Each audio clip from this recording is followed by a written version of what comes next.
Estamos expuestos a compuestos químicos derivados del petróleo y pueden ser muy variados, desde detergentes, cosméticos, fármacos, textiles, pero fundamentalmente derivados del petróleo son todos los plásticos. Y el riesgo de exposición humana en el último 24 años de este siglo, tú lo sabes bien, pues es muy alto. Es decir, que hay una probabilidad importante de exposición desde el momento de la concepción, el embarazo, la primera infancia y el desarrollo de los niños. Fundamentalmente porque se están sustituyendo materiales comunes durante años, como la madera, el cristal, el metal, por plásticos, con la idea de que son más limpios o de un solo uso o que tienen propiedades milagrosas. Eso ha resultado en que el 100% de la población europea, el 100%, norte, sur, este y oeste, jóvenes, niños y mayores, estamos expuestos diariamente a los componentes del plástico. Nosotros que estamos en la parte médica lo podemos medir en la orina como metabolitos o productos de descomposición de ese plástico, en la placenta, en la leche materna o incluso en los tejidos. Cuando hablamos de plástico, la gente inmediatamente piensa en los microplásticos y los nanoplásticos. Ahora están de moda los pellets, siempre lo hemos llamado la granza, pero era la granza de polietileno, esas bolitas que sirven para hacer los artículos de polietileno. Pues bien, esa es la forma física de ver el plástico, en pequeñas bolitas que son algunas veces fabricadas porque sirven para hacer el plástico y otras veces que resultan de la descomposición y la ruptura de plásticos mayores, lo que se llaman fragmentos de plástico o fragmentos de fibras. El caso es que todo el mundo piensa que el plástico son estos instrumentos, estos potes que vemos aquí, o los fragmentos o el plástico que se utilizó para hacerlo. Por ejemplo, aquí te puedo enseñar, esto es cómo presenta el productor una botella de 1,5 litros. Esta es la botella de 1,5 litros, ves que tiene el tampón estándar, pero el resto está para ser calentado y adaptado a un molde para que se convierta en Pepsi-Cola o en Coca-Cola, pero el origen es el mismo, es polietileno. Una vez soplada esta botella, pues se convierte en la botella completa. Bien, esto es la maravilla del plástico, de que tiene esta versatilidad y sirve para hacer Coca-Cola o Pepsi-Cola. El problema es que este plástico está en contacto con el alimento. Este plástico tiene en muchas ocasiones un mal destino porque no se recicla bien o no somos educados a la hora de enviarlo a reciclar y al final acaban contaminando el medio ambiente y pasando a las personas. ¿Qué pasa de este plástico a las personas? ¿Cómo nos exponemos? Pues no solamente el fragmento del plástico, sino algunos de los componentes que forman parte de ese polímero que llamamos plástico. Es decir, esto es un polímero que tiene el nombre de plástico, que es una molécula compleja que tiene muchos aditivos. Aditivos para darle color, para aumentar su resistencia, para que aguante en lugar de esta que es de agua, el anhídrido carbónico, para que no se descomponga con la luz solar y no se eche a perder el alimento. Todos esos aditivos pueden pasar al interior del líquido que contiene, o incluso este, que es uno de los más famosos, el recubrimiento interior plástico de las latas de conserva. Esto iba a ser prohibido el 31 de diciembre del año 23, pero la Unión Europea ha decidido pensárselo y darse algunos días de margen. Esto es una resina epoxi que contiene un compuesto que se llama bisfenol A, que es tóxico, y desde el año 95, que publicamos nuestra primera publicación en el tema, estamos pidiendo a la Unión Europea que lo retire del mercado. Ya lo retiró de los envases para alimentos para niños, pero no lo ha retirado de los envases para alimentos de mayores. Y tú lo sabes muy bien, hay mayores que tienen niños dentro, se llaman las mujeres embarazadas, y esto no debería estar en el mercado. Pero a pesar de la insistencia y a pesar de que hemos publicado y dicho que esto se transmite, esta mira que es transparente, esta es blanca, esta es transparente y aparentemente no tiene envoltorio, pero si ve aquí, se ve claramente donde las dos capas se superponen, aparece una línea blanca. Pues a pesar de que esto no es bueno para la salud, sigue en el mercado por la presión industrial probablemente. El caso es que todo esto aparece en la orina de los niños, de los adultos, de los jóvenes, diariamente. Y esa exposición probablemente no es conveniente. O sea, cuando orinamos en nuestra propia orina hay microplásticos. No, estos no son microplásticos. El riñón no permite que salgan los microplásticos. Los microplásticos están en las heces porque entran por vía digestiva y salen, como dijo el otro día el político, lo que entra por la boca sale por detrás. Cuando trataba de explicar qué pasaba con el plástico de las playas y el pellet, en realidad lo que hay en la orina son los componentes químicos de ese microplástico. El microplástico es una forma física, pero está hecho por múltiples componentes químicos. Lo que sí hay en la sangre de todos los españoles y de todos los europeos, y en la orina de todos los españoles y todos los europeos, son los componentes químicos que permiten hacer esta botella. Esta botella es de polietileno, tereftalato. Pues entonces el polietileno, el ácido tereftálico y los aditivos que lleva la botella sí que están en el plástico, en la orina. Hay eftalatos, hay compuestos que vienen del plástico. Ni que decirte tiene que, por ejemplo, esto que son etiquetas de textiles, todos vamos vestidos de plástico. Esta bata aparentemente estándar es de poliéster, es lo mismo que esta botella de polietileno tereftalato. Si es PET y es laminar se llama PET, si está en forma de fibra se llama poliéster, es el mismo plástico.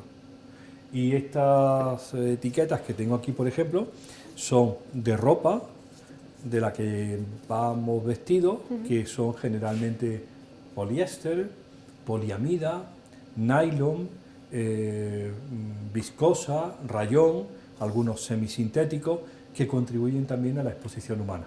Fundamentalmente dirá, ¿y cómo contribuye esto a la exposición? Es decir, ¿hay un problema cuando me pongo los calcetines de plástico? Pues esto es plástico. Bueno, probablemente poco, porque la absorción en la piel será muy baja, pero esto va a la lavadora y la lavadora va gastando la ropa. Tú habrás visto que a fuerza de lavar tus toallas, las toallas van perdiendo peso y van perdiendo textura. Se van descomponiendo en microplásticos. En el caso de la ropa lo llamamos microfibras. Esas microfibras son abundantísimas en el agua de las ciudades, van al río, van al mar y contaminan, junto con las botellas que se rompen, el fondo marino con microplásticos en forma de microfibras. Tú puedes tener en tu intestino fibras, microfibras que vienen del plástico, pero también vas a tener los componentes químicos que tiene este textil. Para que este textil sea ponible, acuérdate que deriva del petróleo, te lo voy a decir más claro, esto es petróleo, pues necesita primero que se haga la fibra, después que se haga el trenzado, el tejido, y después un tinte negro, un suavizante, ¿de acuerdo? Que puede ser un eftalato, necesita que no arda, porque si es del petróleo, dices tú, será muy inflamable, pues seguro que lleva un agente polibromado, que evita que esto arda con una cerilla. Esos compuestos aditivos del plástico o del textil están en la sangre de todos los españoles, en la leche de todas las madres lactantes, en la placenta de todas las mujeres que dan a luz en los hospitales de España y por supuesto en la orina de todos los niños. Estábamos mencionando los pellets y ahora con el tema de Galicia que llegaron a las playas los pellets, habían muchas opiniones diferentes, unos decían que eran tóxicos, otros decían que no. ¿Qué podemos saber? A ver, está clarísimo que esos son compuestos extraños, son derivados del petróleo, son otra marea negra, ¿de acuerdo? Fue muy llamativa la marea negra de hace unos años, ¿te acuerdas? Cuando se derramó el petróleo del Prestige, porque era petróleo y era negro. Ahora es petróleo pero es blanco, ¿de acuerdo? Te lo explico mejor, eso no debería de estar ahí, eso nunca debería de haber llegado. No me pidas que yo te demuestre que es tóxico, demuéstrame tú a mí que no va a ser malo. El que provoca el accidente, el que provoca el daño, es el que tiene que demostrar que va a ser inocuo. no yo, que eso va a ser malo. Eso nunca debería de haber llegado ahí, pero está dentro de las reglas del comercio internacional. ¿Cuántos de miles de contenedores cargados de plástico están atravesando desde la China hasta Europa para vendernos pues todo esto? La mayor parte de estas cosas están hechas en países terceros y vienen aquí en forma de objetos de consumo. Y nosotros hemos cambiado nuestra forma de vestir, nuestra forma de consumir, y no hemos lanzado esto de forma inocente, yo voy a decir estúpida. Bueno, te voy a contar, por ejemplo, un asunto. Se perdieron, según dicen, 7 contenedores, ¿no? Uno iban cargados de tomate frito, no sabemos dónde está el tomate frito, otro iban cargados de máquinas y uno iba cargado de 26.000 kilos de polietileno, que es la granza que ha llegado a las playas. En Granada, en el metro, se han instalado 57.000 metros cuadrados de polietileno en forma de césped artificial, porque a algún político le ha parecido que el verde es bonito. En lugar de poner plantas, que tienen que regarla y cuidarla, dicen vamos a poner todo esto de polietileno. 57.000 metros cuadrados a 2,5 kilos por metro cuadrado son cerca de 130.000 kilos de polietileno. Es decir, 4 veces más de lo que cayó del barco el otro día. Nadie dice nada. Apenas unas voces discuten y preguntan que a ver si en la ampliación del metro no se sigue poniendo plástico en las calles, que no tiene el más mínimo sentido, solamente que a algún político inculto le parece que el verde es más bonito que el cemento. ¿De acuerdo? Es decir, son formas, decisiones torpes e inadecuadas que no deberían de haberse tomado nunca, porque no sabemos cómo va a influir ese plástico en el medio ambiente, cuánto se va a degradar, qué está haciendo negativamente, ni quién va a gestionar ese residuo. Confiamos en que después de los 8 o 10 años que tiene de vida media ese plástico, venga una compañía especializada, levante un césped artificial estúpido y los gestione ese residuo de forma adecuada. La experiencia nos dice que la gestión va a ser pésima, porque la gestión de los residuos plásticos en España es muy mala, muy mala, muy mala. Algunos se reciclan y están contentos, como el PET, pero no se recicla el poliestireno. Tiene una pésima reciclado en España el polipropileno o el tetrabric o el interior de polietileno que hay en un tetrapack o tetrabric. Es decir, tenemos muchísimos asuntos pendientes y no están resueltos. Claro, porque nosotros nos pensamos que el contenedor amarillo también recicla plásticos, pero estamos equivocados. No. A ver, el contenedor amarillo fue diseñado para el plástico. De hecho, una campaña de unos andaluces de Baza hablaba del plastichín, el vitriolo y el cartúnez. Y clarísimamente el contenedor amarillo era plastichín y los niños en la escuela cantaban alegremente, cuando tú naciste, plastichín. Y de pronto, en el año 2010, tú la conocerás porque conoces Cataluña, aparece una campaña catalana del envase. ¿Dónde vas con el envase? Al amarillo, ¿no? El envase al envase. Y se empieza a redefinir el uso del contenedor amarillo. Y se habla de que es el contenedor de los envases, donde va la botella de PET, la lata de aluminio y el tetrabric, que está por allí, ¿no? Son envases. ¿Y dónde va la barqueta de poliestireno? ¿O dónde va el bote o la lata? Al gris. Van al contenedor general. En donde hay un contenedor marrón ya se segrega el orgánico del resto de porquería. Pero en muchas ciudades, como en Granada, que el contenedor marrón por el momento es solo anecdótico, durante años el plástico ha ido al gris, condenando a que después en el sitio de recogida de la basura, en la central de tratamiento de residuos, de forma mecánica o manual, alguien tenga que ir cazando tu plástico entre la basura para ver qué puede hacer con él. Y te voy a decir una cosa, el plástico sucio es de muy difícil reciclado. Te lo digo otra vez, el plástico, cuanto más ha pasado por el medio ambiente, más compuestos ha adquirido y atrapado y su reciclado se hace cada vez más difícil. ¿Los compuestos tóxicos que tiene el plástico nos puede perjudicar de alguna manera nuestra salud? Si tú tuvieras una fábrica de plásticos, de derivados del plástico, por ejemplo, recibes esto de la casa comercial y quieres hacer tus botellas, tienes un catálogo de 600 compuestos químicos para añadirle a la base cuando quieras, para darle color, para hacerlo resistente a la luz ultravioleta, para hacerlo resistente al calor, para hacerlo resistente a la alta presión del carbónico, para que aguante ácidos o bases. Todos esos aditivos, 600, los pones a voluntad. Primero, el consumidor, el ciudadano, nunca va a saber si lleva esos aditivos. Nadie los obliga a declarar. Como mucho, se obliga a declarar cuál es el plástico mayoritario. Y entonces identificas el 1 el PET, el 2 el polietileno de alta y de baja densidad, el 3 el PVC, el 5 el polipropileno, el 6 el poliestireno y el 7 un cajón desastre que se llama otros y que entre ellos lleva el policarbonato. Esto con un teórico destino del reciclado. Pero fíjate, el 1 es fácil de reciclar, el PET. El 2, el polietileno de alta densidad y de baja densidad, también. El 3, que es el famoso PVC, irreciclable. A ver. ¿De qué crees que es esto? De plástico. PVC.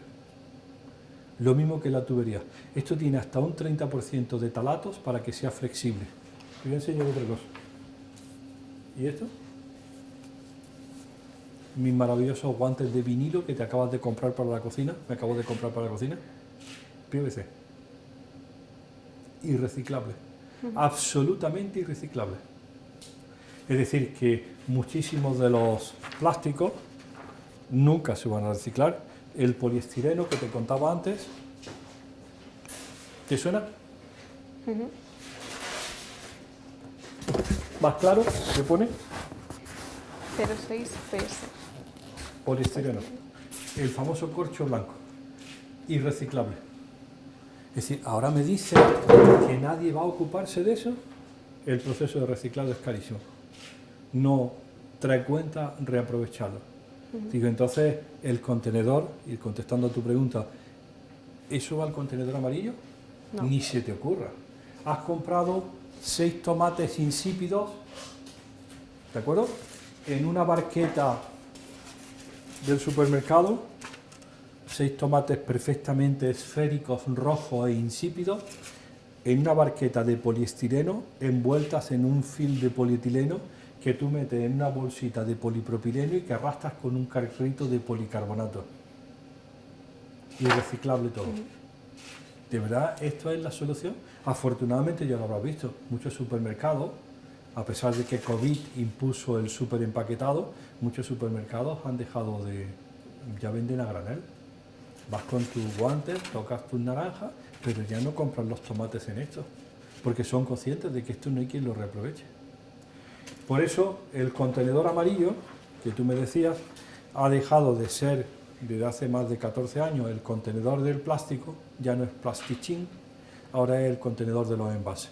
Y plastichín va todo al gris. La ropa lleva plásticos, muchísimas cosas comunes del día a día, Pues lleva plásticos. ¿Qué podemos hacer?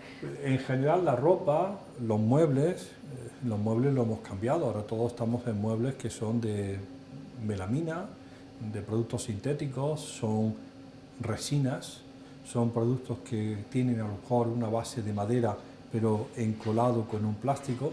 Todo eso significa que estamos ante un cambio completo del medio ambiente. ¿Qué podemos hacer? A ver, lo primero de todo, concienciar a la ciudadanía. Yo nunca hablo de los consumidores, sino de los ciudadanos, de ciudadanía para reducir el consumo. Reciclar, Nuria, es el último de las opciones, la última de las opciones. La clave para una sociedad inteligente es reducir el consumo, reutilizar tus materiales, reutilizar la bolsa con la que vas a comprar. Contábamos el otro día que una de las cosas más bonitas y más antiguas era la talega del pan, la bolsa del pan. En muchas casas esa bolsa ha estado colgada en la parte de atrás de la puerta de la cocina y ahí se echaba el pan del día y quedaba el pan duro del día anterior. Y muchas veces esa talega o esa bolsa era de tela y tenía las letras que le había bordado la madre o la abuela. Y era infinita, podía haber durado 3 generaciones. Era un ejemplo de economía y de reutilización de un material que era probablemente noble e inerte. En cambio ahora, cada vez que vas al supermercado te dan en tu bolsita de polietileno, de polipropileno o de polietileno de baja densidad la barra de pan envuelta y después no sabes qué hacer con ese plástico. La clave para nosotros es reducir la compra a granel, es rechazar lo empaquetado, lo ultraprocesado, comprar fresco y llevar tu propio contenedor, tu propia bolsa. Si todos lo imponemos, al final el fabricante, no, el vendedor, que lo que quiere es vender, se va a adaptar a las exigencias del comprador. Nosotros no queremos. A veces digo yo, ¿qué hace falta? El otro día compré, yo soy un adorador del chocolate, lo siento, estoy enganchado al chocolate. No fumo, pero tengo chocolate. Y compro una maravillosa tableta de chocolate de muy buen precio, chocolate con naranja. Y digo, qué bien, qué tamaño. Y llega, ¿cuál es mi sorpresa? Que abro la tableta, como nosotros decíamos antes, 1 libra de chocolate, porque antes pesaba 1 libra, abro la media libra de chocolate y está dividida en chocolatinas pequeñitas, cada una envuelta. El 20% de lo que había comprado era envoltorio de plástico. Digo, ¿qué necesidad hay de que cada onza, ¿te acuerdas lo que es la onza? Sí. Cada onza vaya envuelta en un envoltorio individual y ni siquiera está advertido, porque si no, no lo habría comprado. Digo, ¿qué necesidad hay de contribuir aún más a la generación del plástico? Está en nuestra mano no volver a comprar ese chocolate. Es decir, no, dame una tableta simple. La idea es que tenemos que reducir el consumo y reducir el consumo de plástico. Lo segundo es reutilizar lo que sea reutilizable. No reutilizar una botella de plástico en el frigorífico con agua, porque eso es indigno, ¿no? Si quieres utilizar una botella de agua en tu frigorífico, úsala de cristal, que es completamente inerte y no pasa nada. Pero reutilizar aquello que es reutilizable. Si te venden la cerveza en botellas de cristal, ¿qué pasa a hacer lo que se hizo toda la vida y ahora me cuentan que se hace en Austria, que es devolver los cascos y llevarte lo mismo lleno? ¿Dónde está el impedimento para eso? Es que la logística, se inventan hasta palabras que no entienden, ¿no? Cuando de toda la vida de Dios te has ahorrado la botella del metal rellenando la botella de cristal. Es decir, reducir, reutilizar y una cosa muy importante, que tienes que oírlo. ¿Te lo digo? Reparar. Reparar. Tú sabes que la Unión Europea, no sabemos ahora, con las nuevas tendencias y con los agricultores en la calle, había prometido que no podía entrar en Europa ni un solo aparato que no tuviera tornillos para desarmarlo. Así es, porque el gran programa era la reparación de la electrónica y de los pequeños electrodomésticos, que tu batidora, cuando ha hecho 70 gazpachos y ha perdido una pieza, alguien la pudiera cambiar para no tirar el aparato completo, por lo que significa de gasto y de impacto ambiental de esa masa de plástico que nadie. La idea era la reparación, la reducción, la reutilización, la reparación, y cuando ya no le queda más vida, pues sí el reciclado. Pero no es el reciclado el que manda en nuestras vidas, es la disminución del uso, la reutilización cuando sea posible, la reparación y el reciclado en el último lugar. Hay muchos plásticos que simulan el cristal, pero que realmente no es cristal. ¿Cómo podemos identificar En general, si los plásticos están en el mercado y están preparados para ser reciclados, llevan impreso siempre el triángulo de reciclado. Creo que absolutamente todo lo que hay aquí tiene el triángulo de reciclado, que nunca aparecerá en el cristal. Se da por hecho que esto es reciclable. Estas son las botellas que tenemos en este laboratorio y en cambio sí aparece aquí en el tapón, que es de polipropileno y es reciclable, pero el cristal no lleva ningún tipo de marca. Todos entendemos que esto es reutilizable, por eso los tenemos en el laboratorio, es completamente inerte y además es reciclable con el vidrio. En cambio, lo que está en el mercado y que son para uso alimentario, por ejemplo, siempre llevará, y lo identificamos por ese triángulo que indica el material mayoritario del que está hecho, ¿no? Para que el fabricante indique de qué está hecho y cuál es su proceso de reciclado. Esta información no es para el consumidor, que lo sepas. Esta información es para la planta de reciclado que sepa en qué cajón tiene que poner cada plástico. ¿Y dónde va todo ese plástico que no podemos reciclar aquí en Granada? Pues en Granada el sistema está centralizado para toda la provincia, en Alendín, en la planta de residuos, y se hace una clasificación de la basura, pues dependiendo de lo que el ciudadano ha hecho, ¿no? Ha separado el vidrio en el contenedor verde, el papel y cartón en el azul y los envases en el contenedor amarillo. El resto del plástico, que es casi el 80% del plástico, va desafortunadamente al contenedor gris. Allí se hace un nuevo tratamiento, se trata de separar lo orgánico y cualquier otro metal, madera o cualquier otro elemento que haya y separar los plásticos si es que es posible identificar. Si esos plásticos no están muy sucios y son separables, pues pueden ir a un proceso de reciclado fuera de Granada. Si no, pues acaba como toda la basura, triturada y enterrada. Ahora se va a prohibir la purpurina, que también son microplásticos. Mira, cuando la gente dice que qué son los microplásticos, porque ya con la granza ya sabemos cómo son los plásticos grandes, por eso tienen 5 milímetros, cuando tengo que comentarle a la gente joven qué son los microplásticos, lo más importante es hablar de purpurina, una palabra muy antigua, ahora llamamos glittermanía. Glitter, ¿no? Ahora es glittermanía. Si vas al salón de belleza o a la peluquería para una boda, pues te preparan la cara con glitter, con purpurina en castellano. Esa purpurina son microplásticos de diseño. Pueden ser nylon, es decir, poliamida o polietilén-tereftalato, cortado en tamaño milimétrico y teñido de color. Y eso ha sido utilizado durante años. El uso de la purpurina, junto con otros microplásticos en los cosméticos, está siendo prohibido y la Unión Europea ha decidido que para finales del... Bueno, lo prohibió en noviembre del año 23 y dan un plazo de varios años para eliminar los microplásticos de diseño, que son los microplásticos que se añaden en la composición de los cosméticos para que las cremas sean abrasivas o en las pastas de dientes para que sean abrasivos también y sustituían a mineral o a vegetales, ¿no? A granos.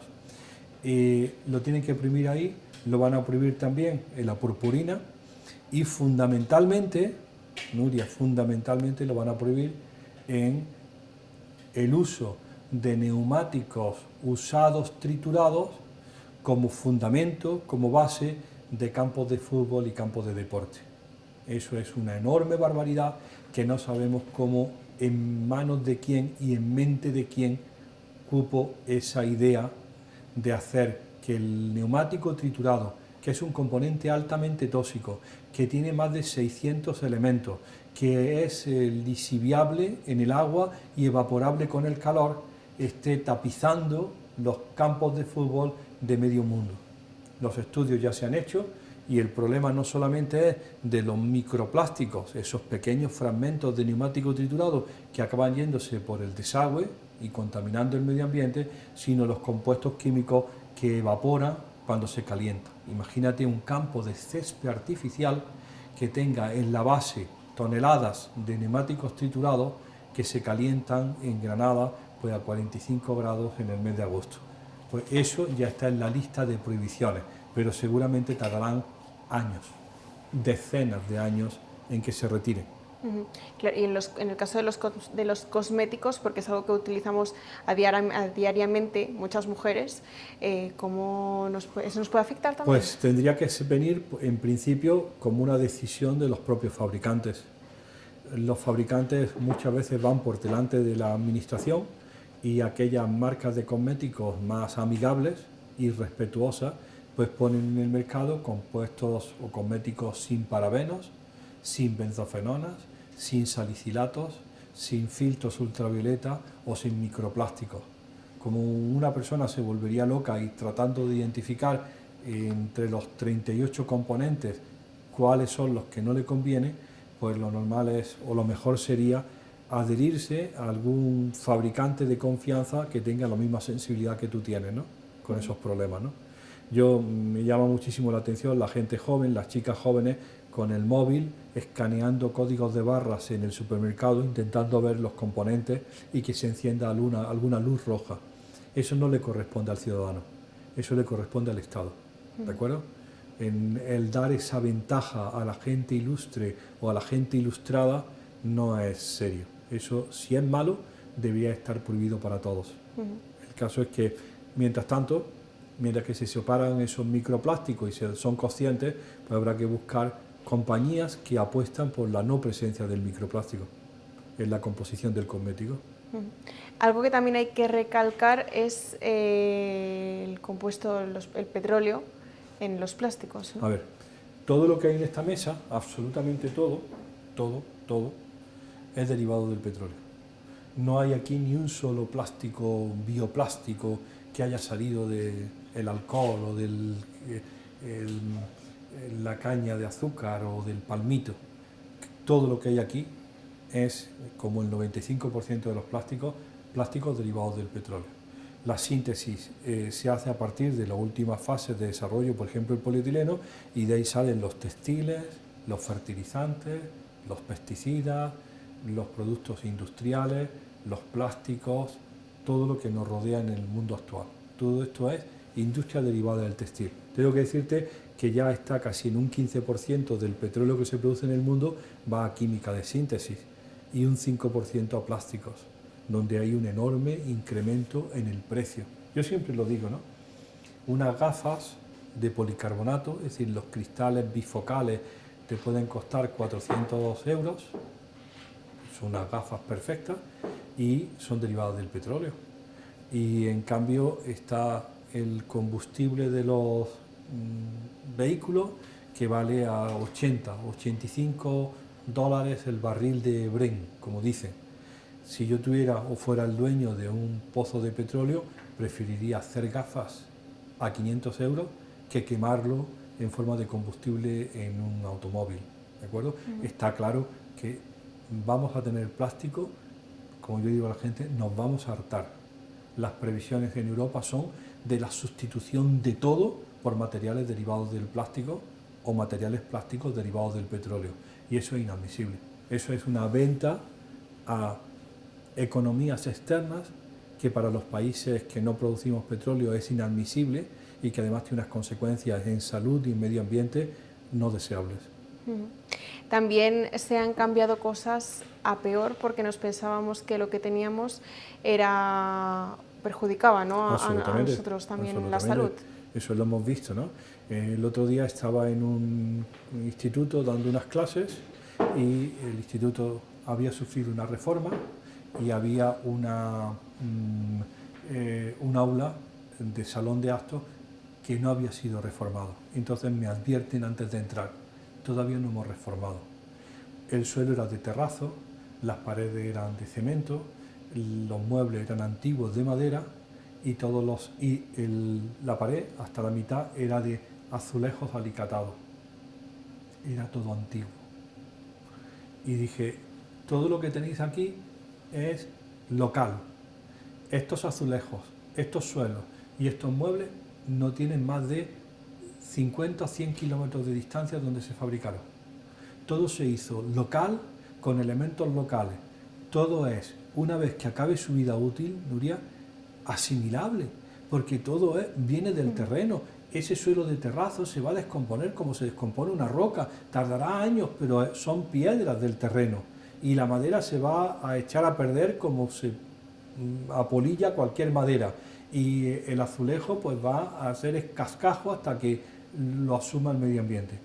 Cuando se cambie ese suelo de terrazo por un suelo de PVC, unos muebles de melamina, unas cortinas de poliéster y un techo de resina epoxi, ese suelo y ese material nunca va a ser asimilable por el medio ambiente, porque todos son elementos foráneos que vienen del petróleo y que ingresaron en un momento pensando que era mucho mejor, era más bonito.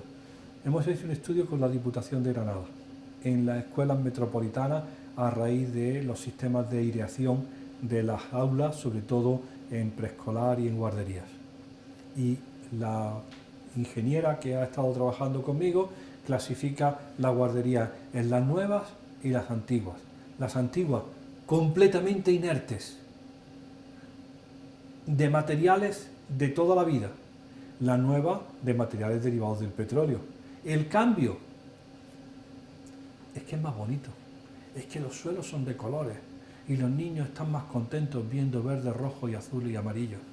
Tío, pero ¿no te das cuenta que están metiendo toda una serie de elementos extraños, que no tenemos seguridad de su inocuidad y que eso no debería de estar ocurriendo?